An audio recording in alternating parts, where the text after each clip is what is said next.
Today's guest is Jamey Ice. Jamey is a Fort Worth entrepreneur, musician, real estate developer, and community builder. He is the co-founder of 6th Avenue Homes and 6th Avenue Storytelling, and a founding member and lead guitarist of Green River Ordinance. Through the 6th Avenue family of businesses, Jamey has worked across real estate, marketing, investing, consulting, and local development, all tied together by the idea of business with soul. Before the real estate and branding building chapter, Jamey helped build Green River Ordinance, a Fort Worth band with national tours, Billboard charting releases, radio success, and songs placed across television and film. He later brought those same storytelling and community building instincts back home to Fort Worth. In this conversation, we talk about what music taught him about entrepreneurship, why storytelling matters in business, and what it means to build something with soul in a fast-growing city like Fort Worth. Thanks for being here and enjoy the show.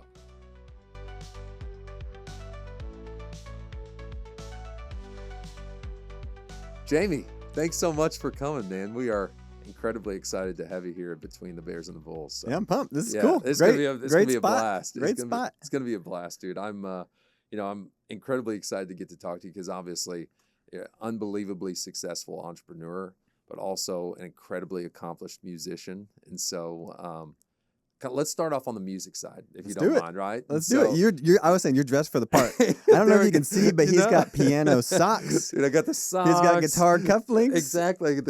I mean, I had to do it, man. Yeah, you know, I know. It's got the theme going. I love it, dude. So I'll take it. So tell me a little bit about how you started in music. Being a musician myself, I always love to hear the story of like, okay, when did you start?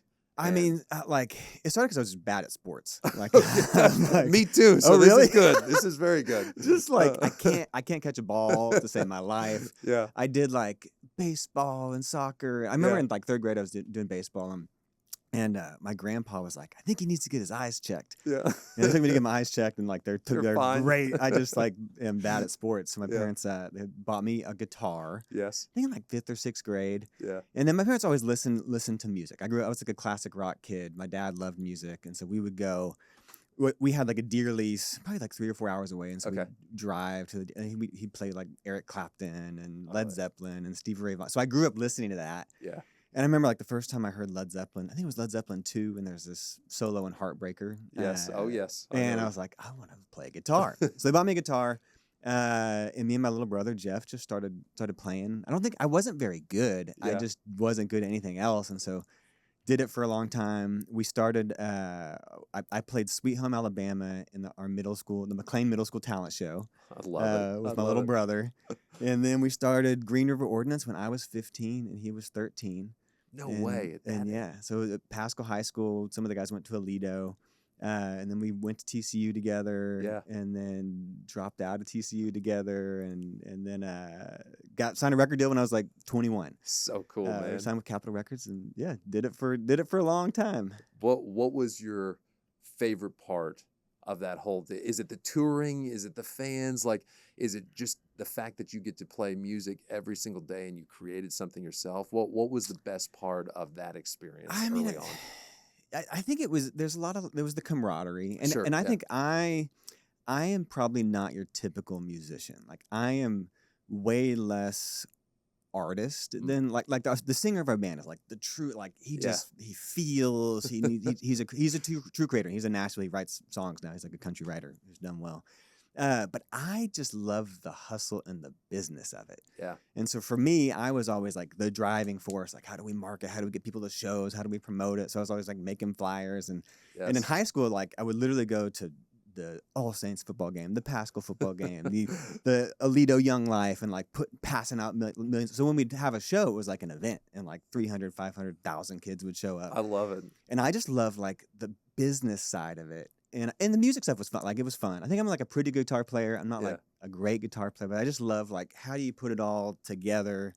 And so I managed the band at different times. I booked the band at different times. I like acted as the record label. And so I love like, how do you have something that you own and you grow and you get to call the shots? And like that for me was best part. Exhilarating. It's interesting. So where did you get that from? Is that from I don't your know. mom and dad? Like who has that business side of things where My parents didn't. I Okay. mean, my parents are great. Like my parents are both geologists. Okay. Oh yeah. So in the oil world, and So so no music background that you my dad played harmonica. Okay. All right, there we go. And so he played in some bands. Yeah. He actually worked in Dallas for the Hunt family. Okay. And so he'd drive Sure. to Dallas and he'd like play harmonica on Yeah. on his commute from Fort Worth to Dallas.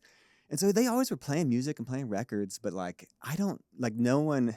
You ask my mom now, and I ask her about it because like my eldest is like me. She is just iron-willed, nonconformist, gonna do her own thing. Like just anything you tell her, she's gonna do her own thing no matter what. And I was that kid, and so I don't know where I got it from. I think I just was kind of born. Yeah.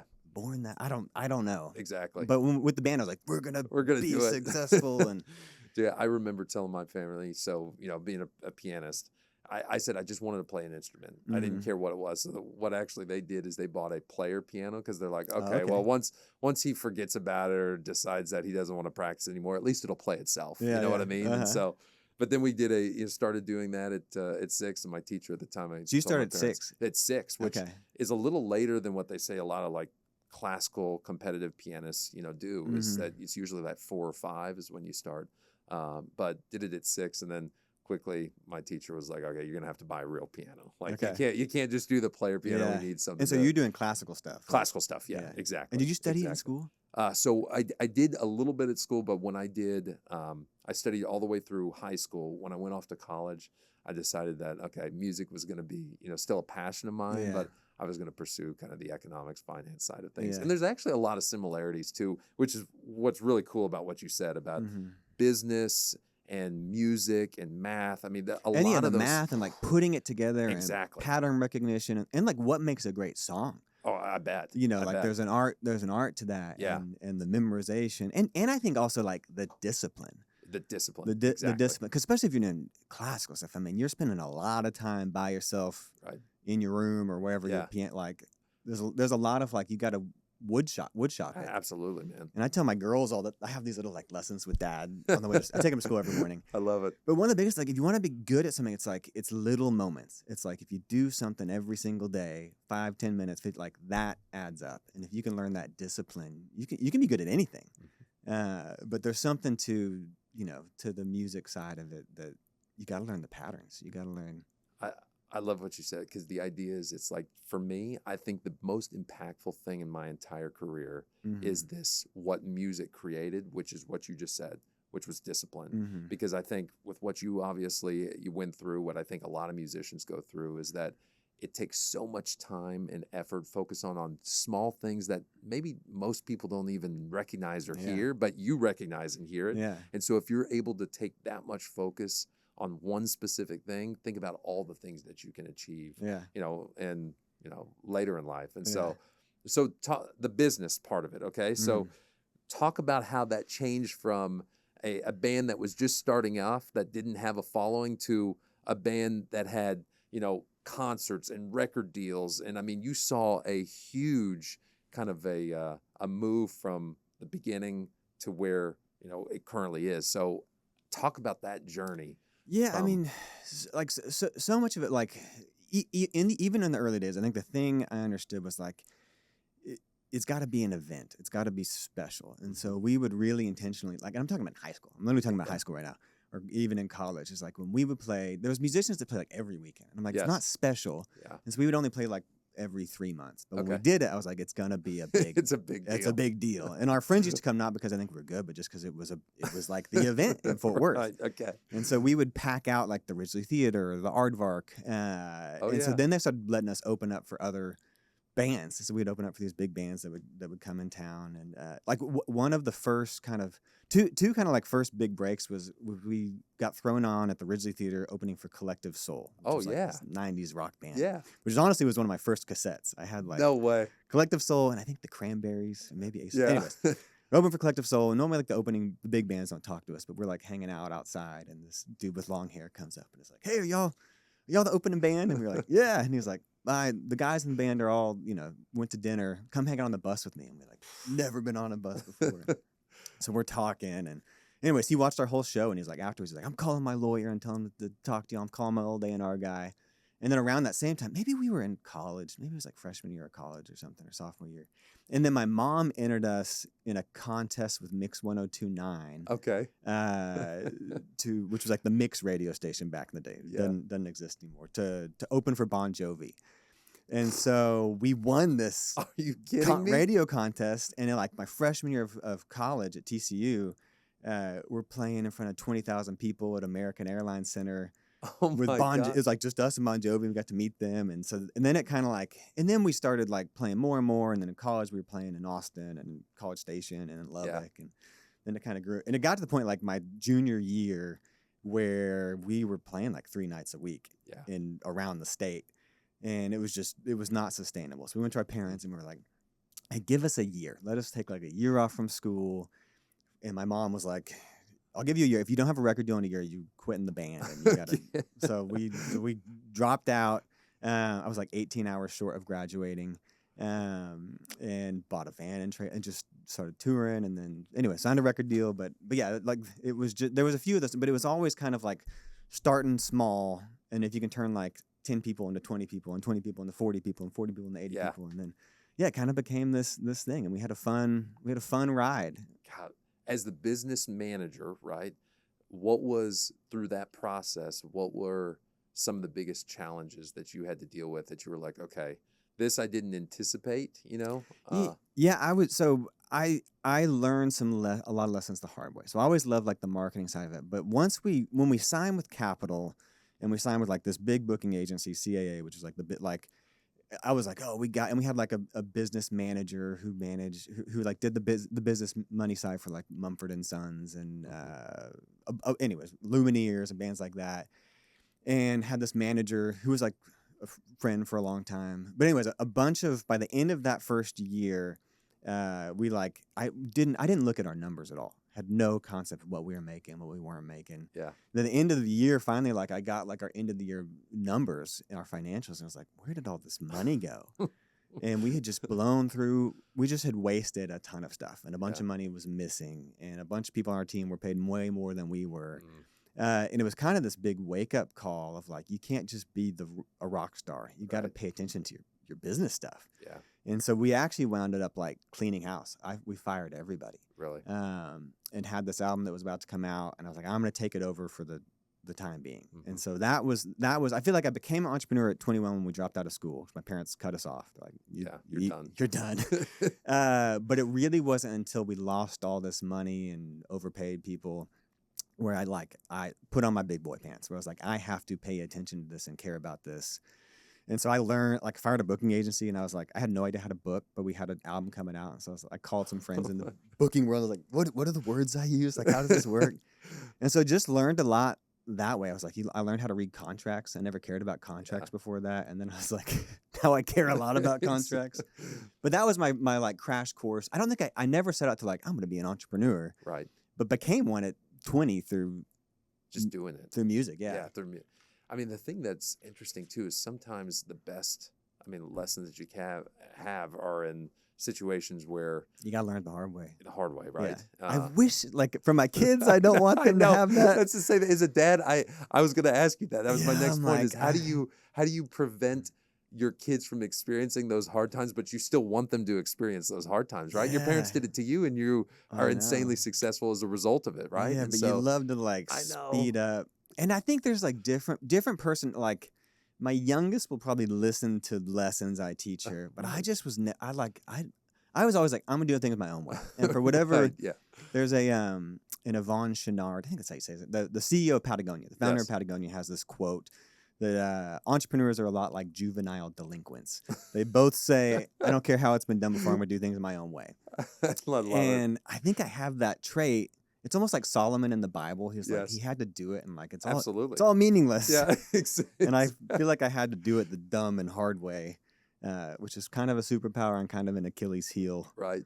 All at the same time. But that's a beautiful thing of being an entrepreneur, right? Which is what you are, and I mean within music, within what you're doing, now, in Fort Worth. Transition then from music, which is a still big part of your life, but into real estate, right? Because that became an interesting, very successful business venture as well. So how did you make that transition from one to the other and be so successful in both? Yeah, it wasn't intentional. Okay. And we stopped. So we stopped touring with Green River Ordinance in like 2016. Okay. Had our first daughter. A couple other guys had kids, and we're like, we just don't want to be gone right anymore. And so we kind of stopped. We got together we did a reunion show like a couple years ago and made an album, which was cool. fun. But those days are a little bit.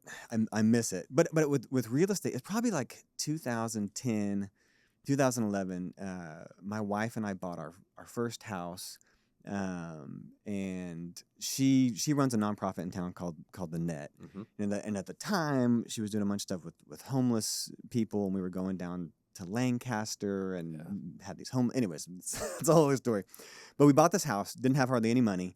It was over in Arlington Heights, and we were on Lancaster one day, and we were hanging out with some homeless friends, which sounds random. It is random. But there was this guy named Carl, and I was like, we just bought this house, but it's from the 70s, and he was like, I can help you remodel it. And I was like, I don't know if that's true. Hold on, the homeless guy, Carl? Homeless guy, Carl. He can help you renovate can a help home? me remodel. He was like, I used to be a contractor. Okay. And I don't know if this is true or not. Right. But I was like, sure. So I bought him a bus pass. Okay. And sure enough, he showed up at my house at 8 a.m. the next day. Are you serious? Yeah, it was. This is so and awesome. So he would I'd make him bologna sandwiches, and he'd chain smoke these cigarettes. And anyways, we spent a whole summer together, and he taught me how to lay floors and do sheetrock and all this. So we remodeled this house. Yes. Turned out super cool. And then I sold it probably a year later, and I made more money doing that than I had in the past 2 years. I was like, this is so. My wife and I bought a house. We'd buy a house and remodel it every year and a half, 2 years. Yeah. Did that a few times. Kind of got the itch. This is real estate was this side hustle thing. And then in 2000, then I think it was 2011 to maybe this was 2004. And then that's before that. I would also add in 2011, Melissa was working at Christ Chapel Church, and then she wanted to start her own nonprofit. So we launched The Net. Right. And then that same year, us and some friends were like, let's open a coffee shop. Okay. And so we opened Brewed on Magnolia Avenue. Had no idea what we were doing. We're like, we'll open a coffee shop, awesome. Which was fun. So kind of that was, and it was kind of the side hustle thing. And it was 4 friends, and one of them was a cardiologist, one was an engineer, one was a pastor. And anyways, that was the first kind of other business, and learned the hard way, it's a lot of work. Restaurant's a lot of work. But then 2013, 2014, Melissa and I had flipped some houses or done our own houses. And my best friend had kind of done the same thing. And he was my cross street neighbor, my best friend, Jamey.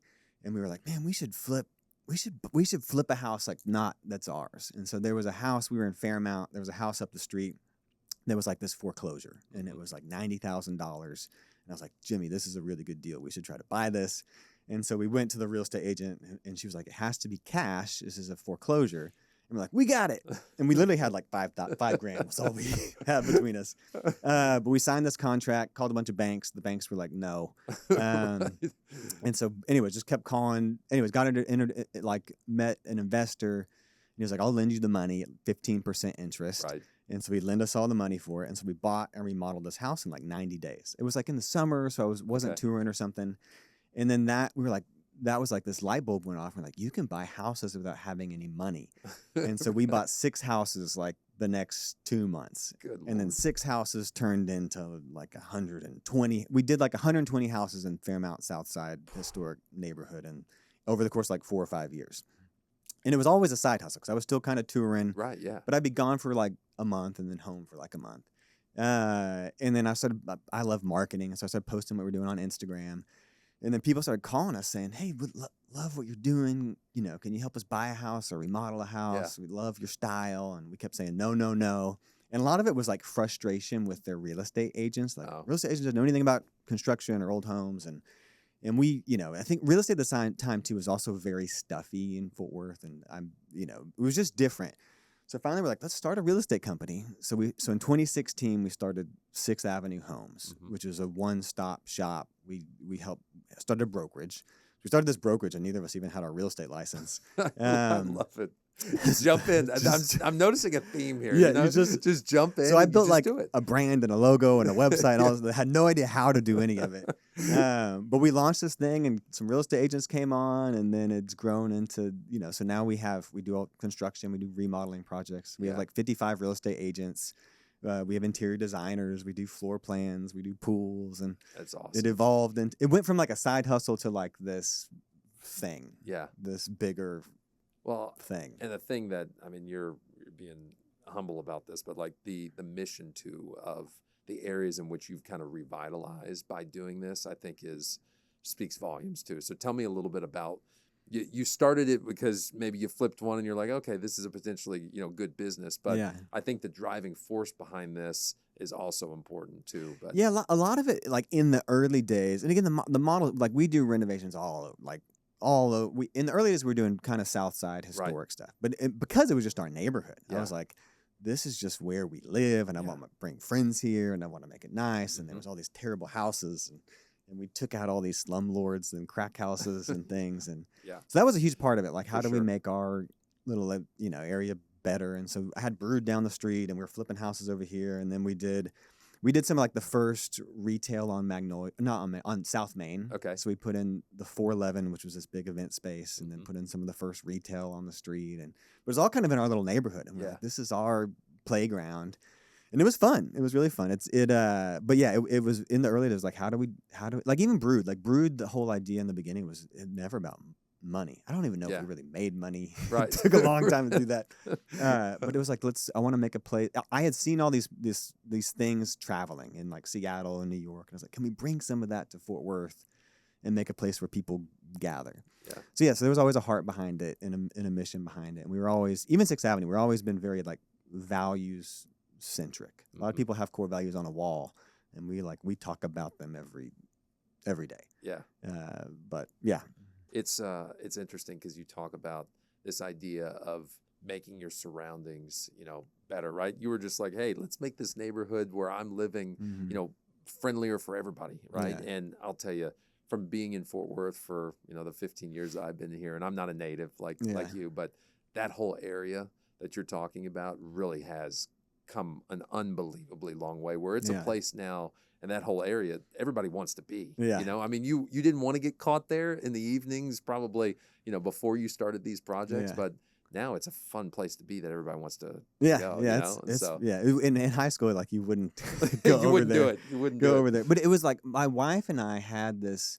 She was from Dallas, and she was like, I'm never gonna live in Fort Worth. It's too small of a town. Yeah. But when we got married, I kind of wrangled her over here. Now, but we had this moment. Probably it was like around 2010, 2011. Where we were looking at houses in Austin because we felt like Fort Worth just didn't have a lot going on, and prayed about it a lot. And she had gotten a job offer. We were looking at houses in Austin, and we were like, should we move to Austin or LA or Nashville?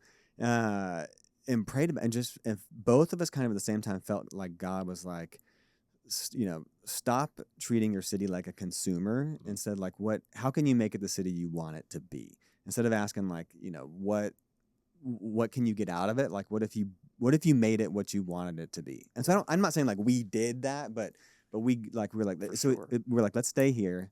We're going to open this restaurant. We're going to double down on the things we're doing. We're going to launch the nonprofit. Like, we're going to plant our flag here and ask ourselves the question, like, if we died, if we left, would anybody know? Like, can you leave it a better place than you found it? Yeah. And so we've tried to do that, sometimes well, sometimes not well. Yeah. But yeah, it's been a journey. The thing that comes out when you read a lot of your stuff is this idea of business with a soul. So talk to me a little bit about this, because the business with the soul, it goes into the music side of things as well. Obviously, the soul and music, but then you also take that same soul and you apply it to so many of your businesses you're talking about. So where'd that come from, right? Where'd that tagline, if you will, how did you create this? And was it intentional or not? No, really. And I think you like, so I think you articulated it well. So when you talk about soul, like, soul means two things. Like, there's soul, when you hear Al Green or you hear Leon Bridges, like, you hear, when something has soul, you feel it. When you walk into a space, like you walk into y'all's lobby and it's like, you feel like it's beautiful. Like, soul, you feel something. There's like the music soul. And then there's also soul of like the heart and the mission and something that's like bigger than yourself, that's altruistic. And so I think there's two definitions of soul. And so I think it was like, how do we do business in a way that, one, we're making beautiful spaces, we're doing something that's beautiful that like moves people, but also how do you have like purpose and restoration and heart and like a spiritual redemptive element to it. And so that was sort of the heart behind it. And I would say like part of I always think like your strengths and your weaknesses go hand in hand. Your superpower is often your Achilles heel. And one of mine is like, I do things because they sound fun. I don't do things for money, which is sometimes to my detriment. Yeah. But I'm like, I only do stuff like, does that sound fun? Do I care about it? So I have a tendency to like chase things only if they sound kind of fun or interesting. Like, does it have a purpose? Is it fun? Is it going to light me up?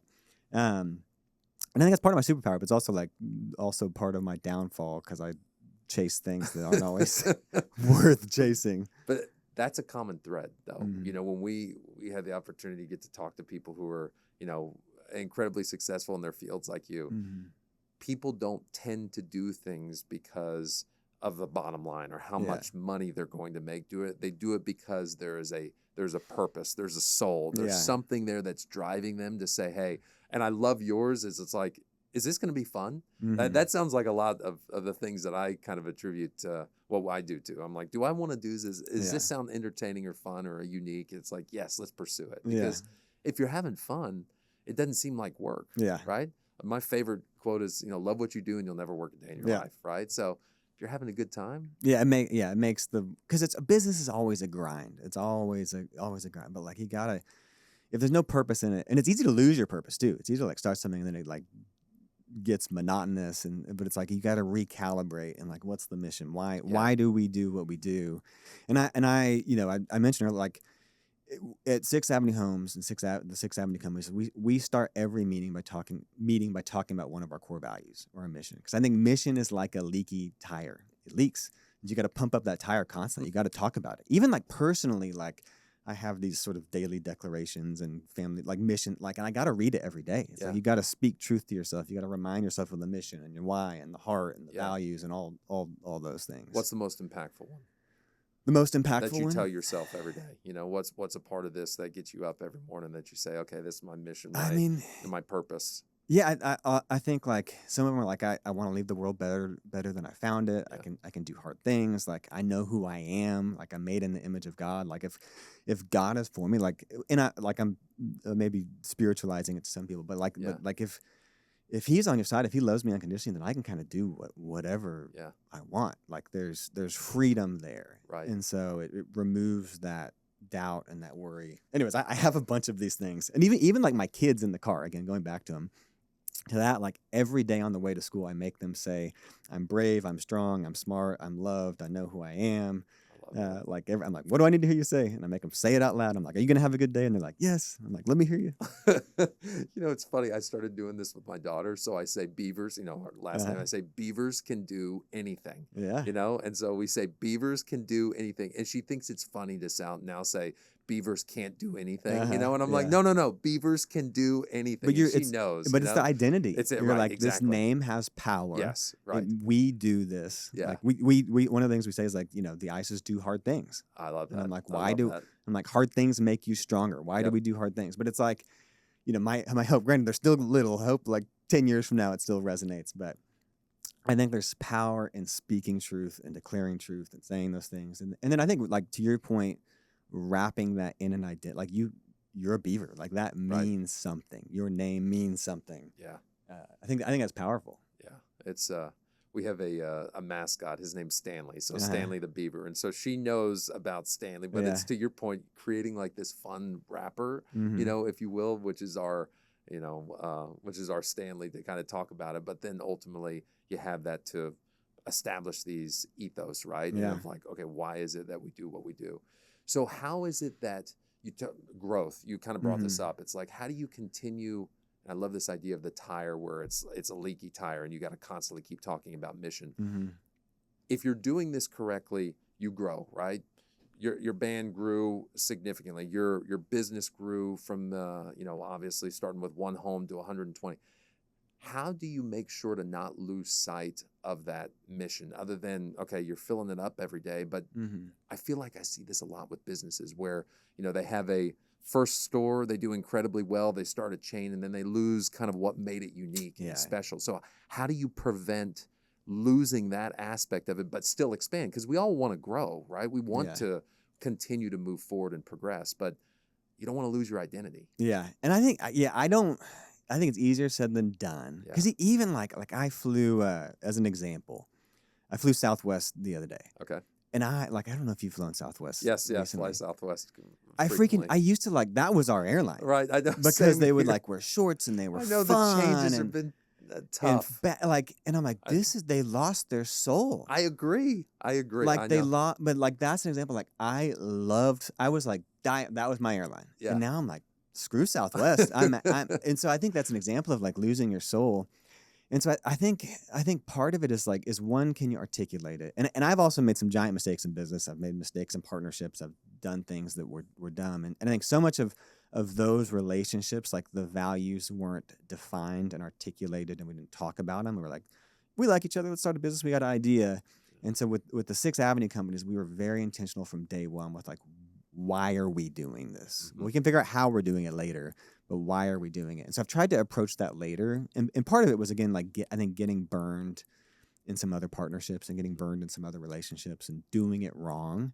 And again, I'm in the scheme of things, we're still a relatively younger business or businesses, but I don't know. We'll see how that trickles out. But I think part of it is can you define it? Do you know your why? Can you?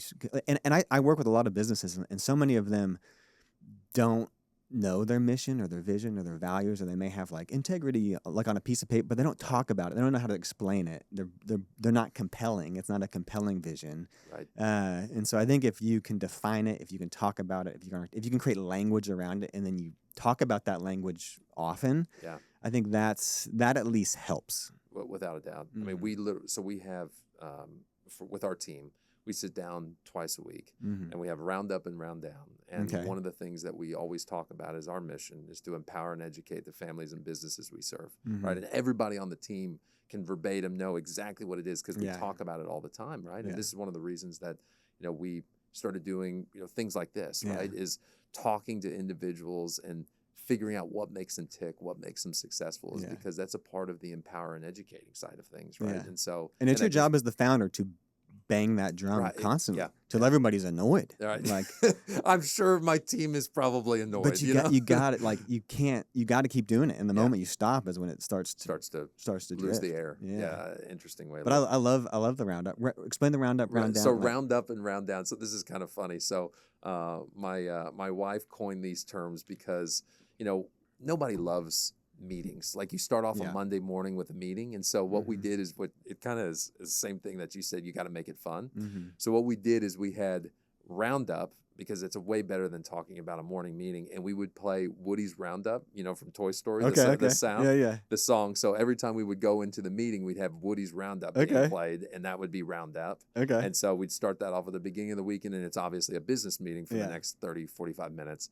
And then we'd have Rounddown, and we have that on Thursday. And so then we would have and I'm trying to remember, it's a pop song that was down, down, down. And so we play that as we were getting ready for Rounddown. And so it was just a way of setting things up. Yeah, setting the tone. So, setting the tone of this is going to be a positive meeting moving forward. And so now it's Roundup and Rounddown. And it's way more fun than, hey, we have a team meeting on Monday or a team meeting on Thursday. Yeah. So I love it. Yeah, you create a little excitement and fun. To your point, it's do I want to go to... and that's culture. That's exactly. You're creating culture, and businesses with a great culture, people want to be there. Yeah. And so I love that.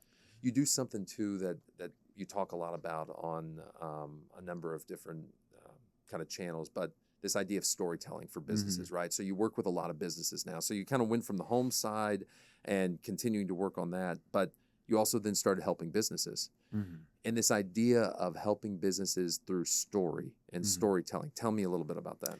Yeah, so I've started a bunch of different things, which we kind of said, and which means I hired a lot of marketing companies. Okay. I've hired a lot of them, and what I found was every every marketing company can make me a logo, or they can make me a website, or they could do a Google campaign or something.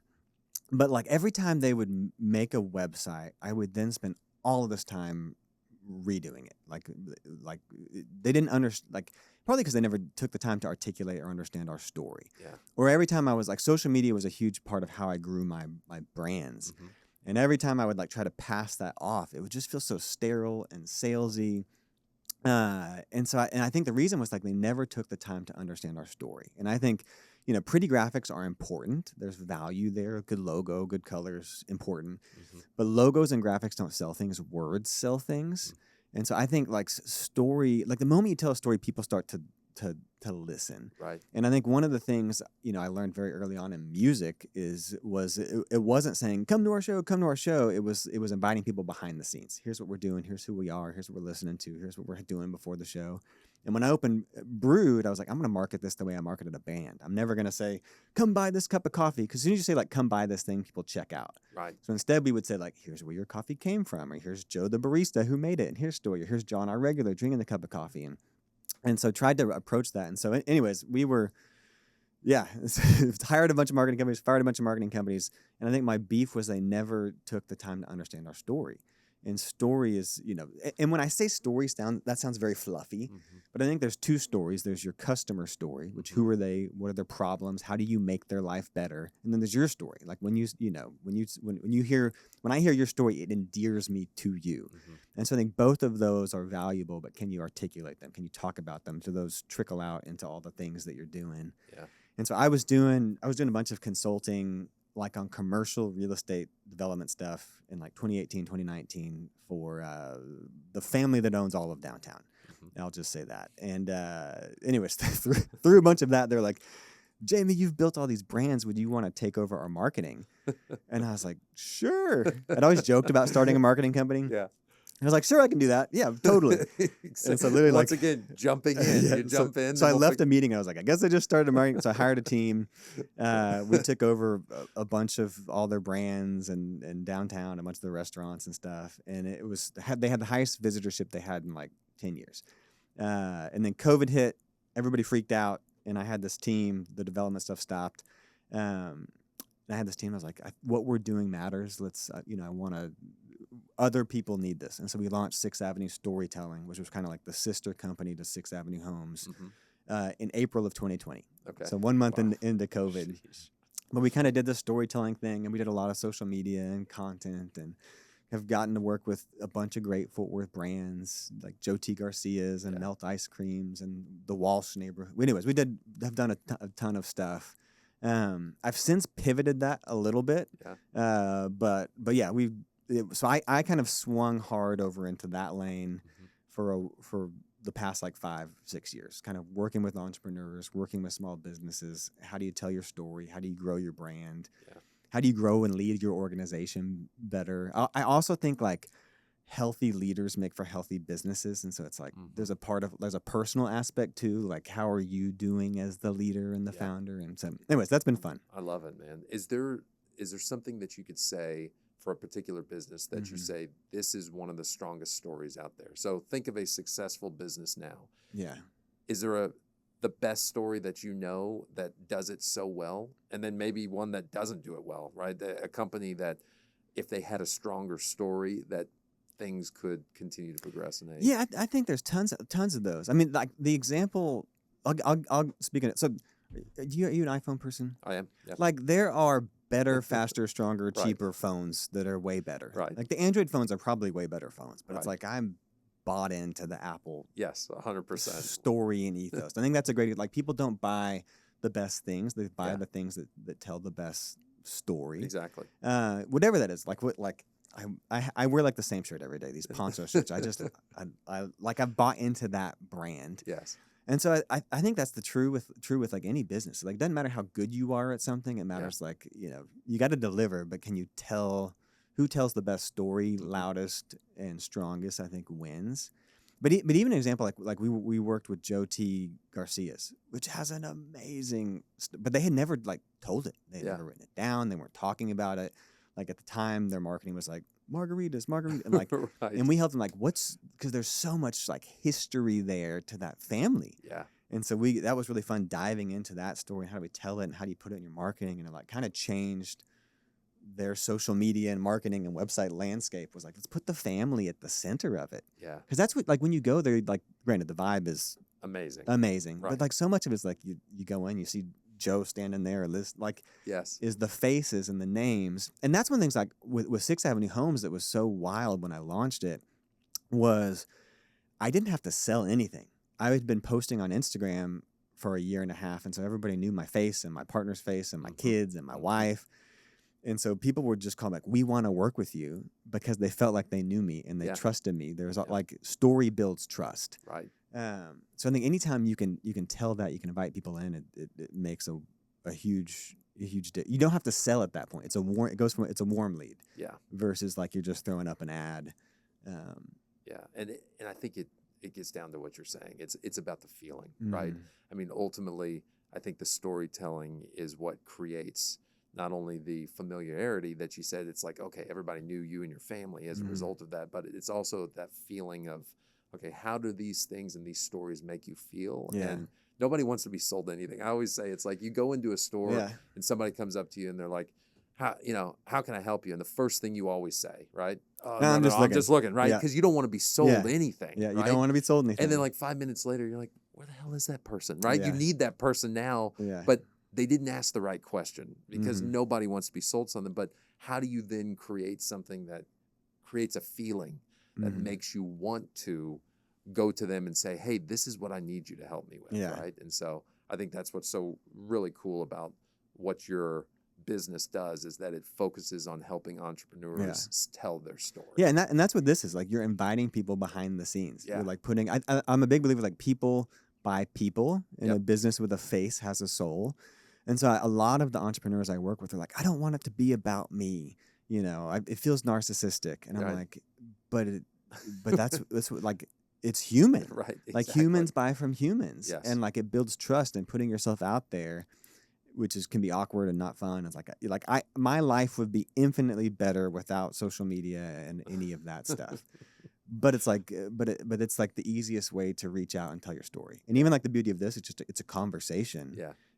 But it's inviting people into a story, and that creates trust, that creates endearment, that positions you as an authority. Yeah. And so I think y'all are a great example of someone who is doing that, who is creating content, which like you could be working, you could be doing other like a yes to this right now is a no to other things, but this is such a valuable thing to be doing. Well, thank you, and thank you for agreeing to to allow us to share behind the scenes, because what you're doing for Fort Worth is awesome. I mean, we had Andy Taft in here, a number of months ago, and it blew me away how quickly. I mean, we know it because we live it, but you don't realize how quickly Fort Worth is growing just from the whole ecosystem of all the other cities in the United States, right? I mean, top 10. I mean, all of these numbers. I used to say it was the best kept secret in Texas, right? I grew up in Corpus Christi. I moved here 15 plus years ago, and I was like, Fort Worth is awesome, but I feel like not as many people knew about it, and so I had this secret. It's not a secret anymore, Jamey. Number I 10, think you're partly to 10. blame, as a result of that, because you do such a good job of being able to tell these stories and help these businesses. But talk to me a little bit about, you're a Fort Worth native, about the growth of Fort Worth and what you kind of see for this city moving forward. Yeah, I have lived in like a 4-mile radius my entire life. But some people hear that and they're like, it's sad. And I'm like, I freaking love it. But I, grew up over in Tanglewood and went to McLean and Pascal and then TCU, which is like one street over from Pascal, and just have always lived here, but traveled a lot. But just have loved it. But I think like the thing that is special about Fort Worth is like there's a camaraderie. There's an element of like people want you to win and they want you to succeed. And there's a willingness, like Andy Taft's a great example. Like there's a willingness of like people want to help you. And that's not true in a lot of other places and cities. There's like a competitiveness. But I think Fort Worth has sort of this special ethos of like you can have a seat at the table, Mm-hmm. and we want you to win, and we'll help you, and we're for you, and we're like I think that's a top down thing. Like I think you look at Betsy Price as the mayor for Mm-hmm. years and years, and like just one of the most welcoming, fantastic, and then Maddie. Yeah. But I think that's part of like the leadership, and even like looking at like Ed Bass and like what he did for downtown and Dickies Arena, and like just like there's a generosity. Yeah.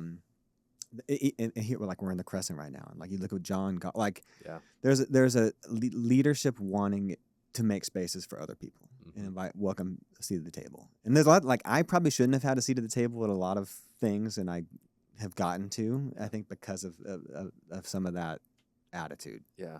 I mean, I honestly, there's something about Fort Worth. It's kind of like the humility that you're talking about, where everybody does want everybody else to win. But I think that is a result of some of the stuff you're doing, because it's a lot easier to do that when you understand people's story, right? And once you have that opportunity to get to learn, it's about people, and it's about stories, it's about businesses, and it's not businesses trying to take out other businesses, it's businesses focused in on their storytelling and who they are. That kind of drives a city forward. So where do you see Fort Worth going? I mean, when you see this kind of exponential growth, I always fear, as what we kind of talked about there's a before, little bit like I want it to stay a secret. I like, know, it's don't like, mess it's not with, a secret. Don't mess with it. Exactly. Yeah, there's element with like it's more fun now, because there's There's definitely more fun. I remember when we first got married in like 2008, and like we would go to like Payway. That was like the new. There was like nothing. I love Payway Spicy, man. There was like always the Super Target over there, and there just wasn't much. And now Right. there's so much culture and fun things and fun restaurants and fun bars and fun like there wasn't a lot of that, but there is now. So it's neat. So I don't know what the future holds. Like there's an element where it's like cool, with an element of like I don't want to. It's like your kids, like please stop growing. Yes, exactly, exactly. You want them to grow, but then you don't. You're like I want to freeze it. I think as long as it's the identity, right?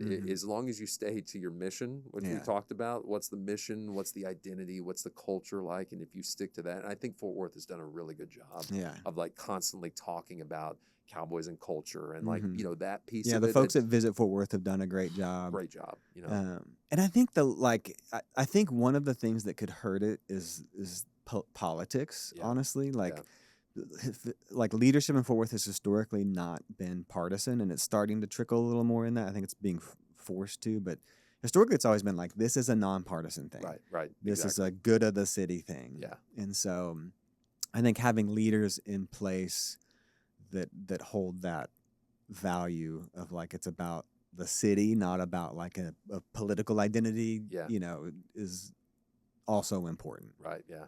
And you talk about with your work is about leaders growing without losing themselves, right? And so I'm curious, throughout your kind of course of your career, right, from music to entrepreneurship, did you ever personally feel like, this idea of losing yourself, did you feel like you got away from your path at all? Or what kept you always on track? Tons of times. Okay. Then how do you quickly get back onto the right track then? Yeah, I think I mean I think again going back to what we're talking about music and discipline. Like Jocko Willink, you know who he is? Yes, like the Navy, like discipline equals freedom. Right. I think there's an element of habits and like if you're not taking care of yourself, if you're just numbing yourself and watching Netflix. Right. So I have these like, this is cheesy, but I have like these, I call it like the 4 S's, and it's like silence and solitude, it's study, it's sweat, and it's sustenance, which I know that's cheesy. But like there's an element of if I am not making space to like be alone and silent, if I'm not taking care of my body, if I'm not like working out or eating right, sustenance, sweating every day, if I'm not feeding my mind with truth, which is study for me, it's like reading my Bible or like you have to have those habits and those disciplines and like in order to do those things. Like if I'm not, if you're not intentionally like pursuing your wife, like you're gonna drift. You're not intentionally pursuing God, like making time for that, you won't hear from Him. Yeah. And so I think, man, there's been seasons where business is hard, or where I'm just like, I call it the drift. Where I'm just not being intentional. I spent a lot of years of not being intentional, but then like COVID was a big like wake up call where it's like the world is crashing. And it's like the only thing I can control is me. And so that was like, I was like, I got to control me and show up for me and take care of myself. That's the only way I can, manage what else is happening. Yeah. So I think there's an element of like discipline habits, creating those rhythms and things for that. Has success over the course of your career, have you defined success differently now versus what you would have said, Jamey, eyes of 15, years when you're going to all these different schools, bringing in, kids to come listen to your band play? How has success changed for you? Yeah, I think it's always, I think there's an element where like, again, superpower and downfall of like I'm always chasing something next. It's really hard for me to be present. Like being present is a struggle. Yeah. Like I'm not someone like, we made it, celebrate. Like right. I'm like on to the next thing. And so I think success is sort of a moving target. I feel like I've had there's an element like you want to be grateful for what has happened and what you've done. There's also an element of like, I still haven't reached it. I want so much more still. There's this hunger. And that's hard because like desire and that hunger is sort of the opposite of like contentment and like being present, Mm-hmm. And so it's like if you're thinking about the next thing, you're not enjoying where you're at.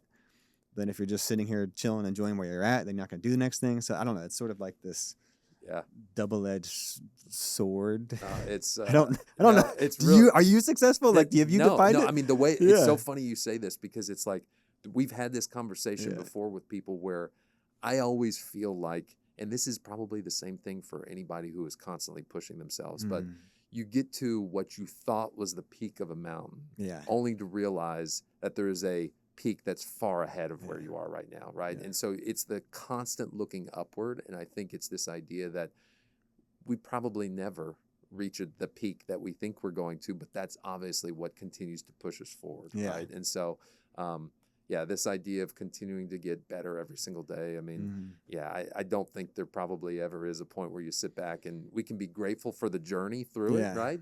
But I don't think there will ever be that moment where you look at it and you just stop and you say, man, we did it. Yeah. You did it. It's like, no. Like I always feel like some of my most depressed moments in life were like the night after like some of our biggest shows, like playing in front of 20,000 people or 30,000 people. I'm like, and then I like have this dopamine crash and I'm like, it's over. Yeah.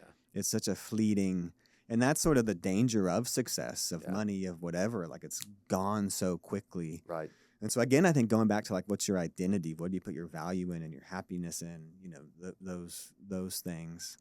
But then also I want to like keep chasing and going after stuff. Yeah, I don't know. Exactly. Still figuring that out. So last point here. This has been a lot of fun, man. I really really appreciate it.